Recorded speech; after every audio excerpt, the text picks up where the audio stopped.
कारंजा चौकातील दुर्गामाता मंदिराची दानपेटी चोरली। दानपेटी टीनशेडमध्ये सापडली। चोरटे सीसीटीव्ही कॅमेऱ्यात कैद। शहरातील गजबजलेल्या कारंजा चौकात मध्यरात्री धक्कादायक चोरीची घटना घडली।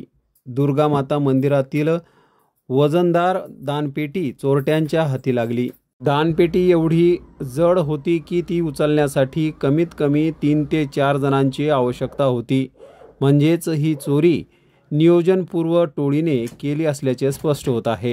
विशेष म्हणजे मंदिराच्या अगदी समोरच गणपती मंडळ सुरू आहे, तर मागील बाजूस उद्यान विकास काम सुरू आहे। गर्दीच्या भागात ठिकठिकाणी सीसीटीव्ही कॅमेरे असतानाही चोरट्यांनी दानपेटी उचलून नेण्याचे धाडस दाखवले। मंदिर व परिसरात असलेल्या सीसीटीव्ही फुटेजमध्ये चोरट्यांचे हालचाली स्पष्टपणे कैद झाल्या असतील असा अंदाज व्यक्त होत आहे।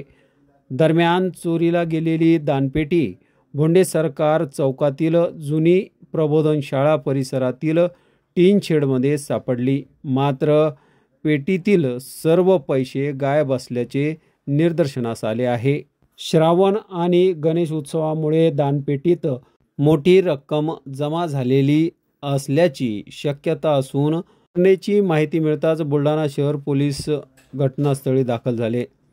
फॉरेन्सिक पथकाने पंचनामा सुरू केला असून गुन्हेगारांचा शोध घेण्यासाठी सीसीटीव्ही फुटेज तपासणीला वेग देण्यात आला आहे। दरम्यान पवित्र मंदिरातील दानपेटीच चोरली जाणे हे शहरवासियांच्या भावनांवर घाला